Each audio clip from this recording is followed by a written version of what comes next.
May it be an evening star. My name is Nancy Kalembe, the daughter of the Most High God. Today is a beautiful day. Standing here before you, I'm hopeful that Uganda is ready for their first female commander-in-chief and their very first female president. Honorable Nancy Kalembe was born to the late George Patrick Bagea, who was a veteran politician and former Uganda district chairman, and Ida Sise Kubaza. Taata wange yali omwami baali bamuyita George Patrick Bagea. Mama yali omukyala Aida Sise Kubaza, ye yali mu medical profession, yali mu musawo. Ye yakola ekyo n'afuuka mama. She was a housewife for most of the time I was growing up, and then businesswoman. She studied at St. Mary's College, Namagunga for O-level and Mariam High School for A-level. My name is Haji Swaibu Mbazira. I am a retired head teacher. I retired at the end of 2011 at Rubidi Secondary School, Mengo, Wakariga. But previously, I had served in a number of secondary schools, like Nabisunsa, Gombe, Chitante, Rubidi, but also Mariam High School. It is in Mariam High School whether I was able to meet Miss Nancy Kalembe, who joined Mariam High School in 2000 and was there up to 2001. She was a head girl. She was also pursuing sciences, physics, chemistry, biology, and food and nutrition. As a head girl, she was very resourceful. The student admired her debating skills. They also admired how she associated with them, having come from another school, Mount St. Mary's Namagunga. She was able also to be accepted by the school, and especially she came to the dominant Muslim school, but she was able to be elected a head girl because of her eloquence, assertiveness, and also the way she used to socialize with the students. While at the school, she taught students to be assertive. She also improved their other quality, like to open up. She requested them to open up, and they opened up, and were able to speak their mind, to speak what they thought would help them improve their welfare and even academics, which was not the case before she joined. Those qualities made persuaded the students to elect her head girl. While also at Mariam, she participated in eco-curricular activities like music, dance, and drama, but also in debates. And while there also, she was able to link with other schools she had come across. So the students would go and debate, would go and play netball, would also go and play volleyball. She graduated with a Bachelor of Science in Population Studies from Makerere University in 2007. My name is Deongira Jimmy. 60 years old. I am an education officer, retired. No, though not retired. I studied economics and political science at Makerere University. I have known Nancy Kalembe since she was a child. She was lucky to go through pretty good schools, Budo Junior School, and later on Namagunga, and her HS at the Mariam High School before she joined Makerere University to do some course in the, I can't recall, but something to do with population studies. In 2003, she joined the Miss Uganda contest, and although she did not emerge winner, she was voted Miss Intelligence, earning her a job with Sanyu FM. My name is Hazeda Naigaga Katende. I'm a real estate agent, property manager in Kampala. Nancy, I know Nancy is my sister. I grew up with her. I've known her since childhood. She is very argumentative. Even where there is no need to be, she would find out why this, why that. Anyway, we've grown to love it. We are a family of diversity. We welcome everyone, and coming from political side, that is not new to us. Nancy has got ambitions, and as a family we've supported her. Sometimes they look so out of place, but she sees why she's doing whatever she's doing, and we always encourage her. She usually tells me when she has like milestones in her life, the time she wanted to stand for Miss Uganda, then when she was getting married, and when she was also standing for the presidency. On January 8th, 2008, she joined The Apprentice Africa, the African version of the American reality TV show, The Apprentice, hosted by Donald Trump. She emerged 6th out of the 16 finalists, winning a working slot at PHP Bank in Nigeria. Kalembe returned to Uganda in 2009 and worked with Orient Bank until she resigned in 2010 to fully concentrate on her businesses. In her free time, she enjoys swimming. Experience in varied industries.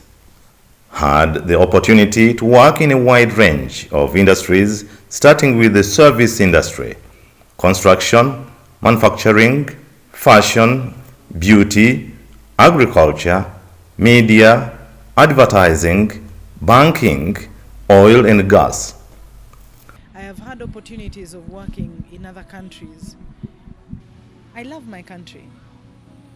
I love Uganda. I've always loved this country. I want to see it change. I'm one of those people who even find it difficult to live.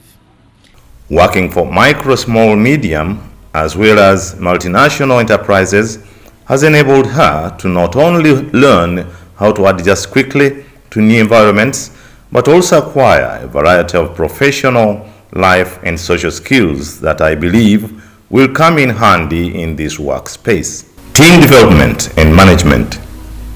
She is currently working for an international oil company that she single-handedly set up from scratch before any other employee was brought on board. A team player, appreciating the individual effort of each team member to achieve the highest form of excellence. She believes in teamwork to get the job done right. As mandated by law, this is to formally declare my candidature for the forthcoming presidential elections in 2021. I'm an adult Ugandan with all the necessary qualifications to seek this high office as per the Constitution of the Republic of Uganda and the laws flowing therefrom. Standing here before you, I'm hopeful that Uganda is ready for their first female commander-in-chief and their very first female president. I want to thank you all for all your support. It is impossible to get here on my own. But you, my brothers and sisters, Ugandans within and without, in whatever capacity you are in, I thank you. She says that she will be standing as an independent candidate. As such, she prays for advice on the roadmap in regards the same.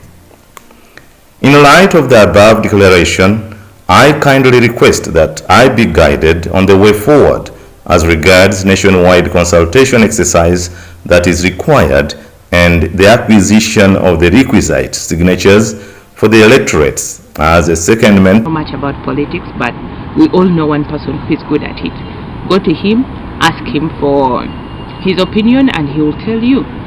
So I don't know how that went, but all I know is she came back with a positive mind. He's like, I don't have to support what he supports, but he has given me clues on how I can go ahead with mine. And that was a good thing. She went ahead. Actually, when it all started, we were like, Nancy, will you handle? She went through and through. We are seeing her going places and what, and I'm like, wow. Not that I would really be surprised, because that is who she is. And since we were like, Nancy, are you sure this is what you want to do? She also had to prove that, you know what, you think I can't do it? I'll do it and I'll show you. Leadership. Decentralizing the structure of government to meaningfully reach all 56 tribes of Uganda, raising patriotic servant leaders in the model of Christ, and building Ugandan structures that support leadership regardless of personalities. We will be putting leaders in place. We'll be selecting ministers and leaders in different sectors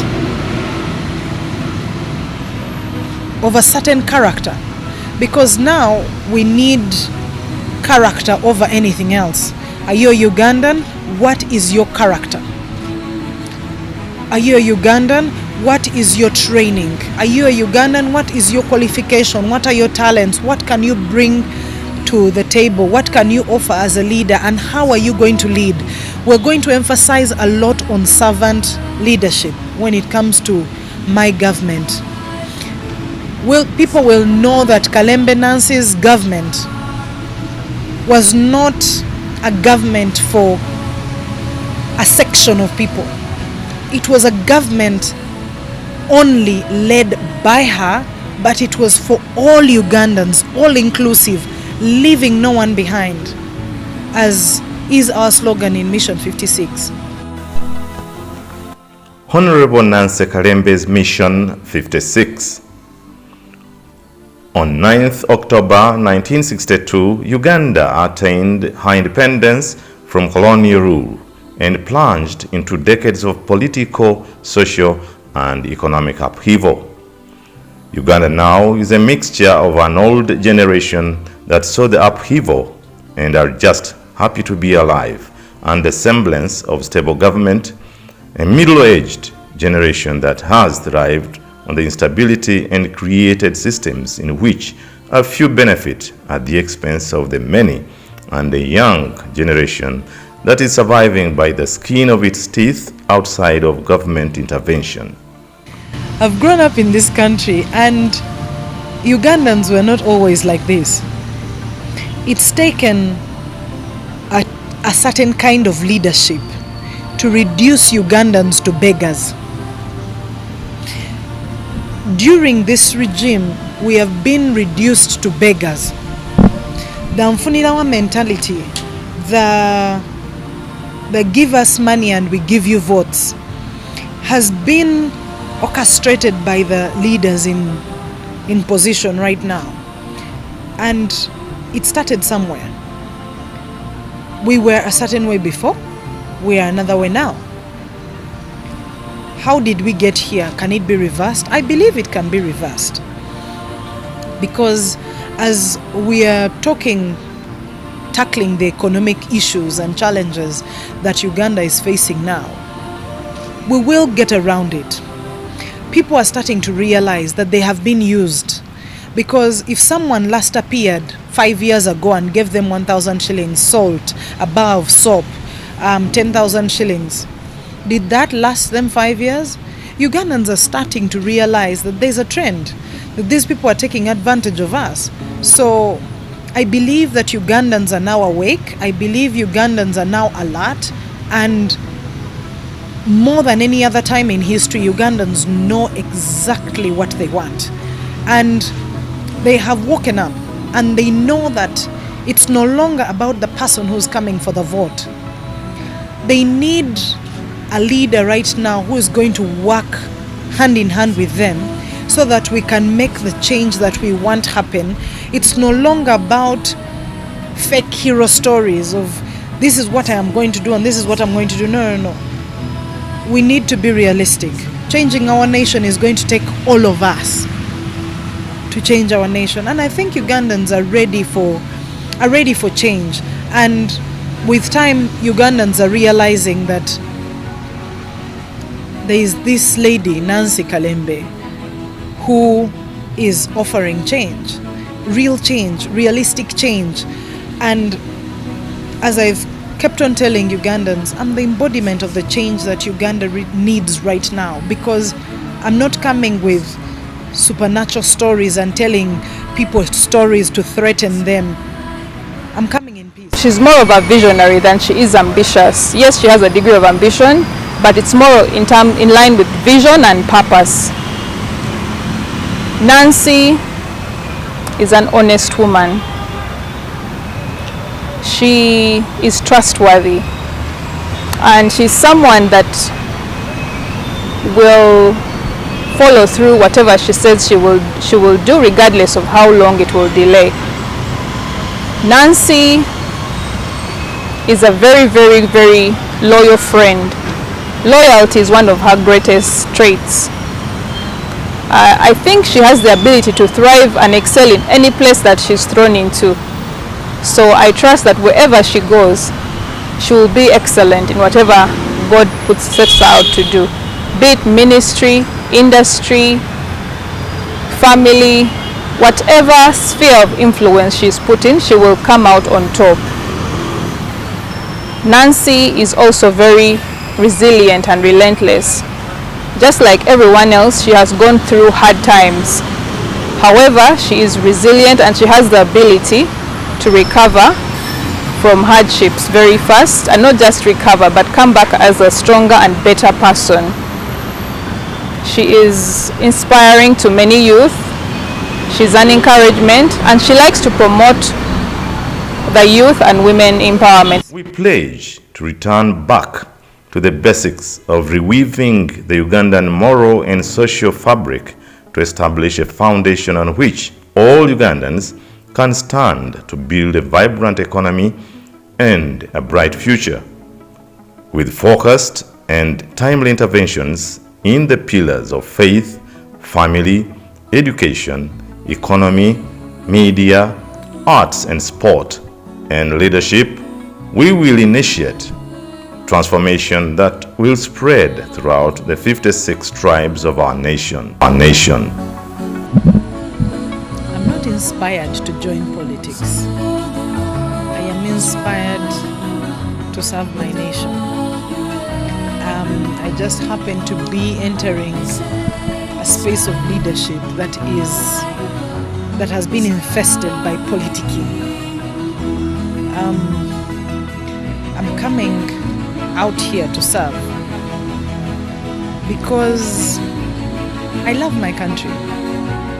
I love Uganda. I've always loved this country. I want to see it change.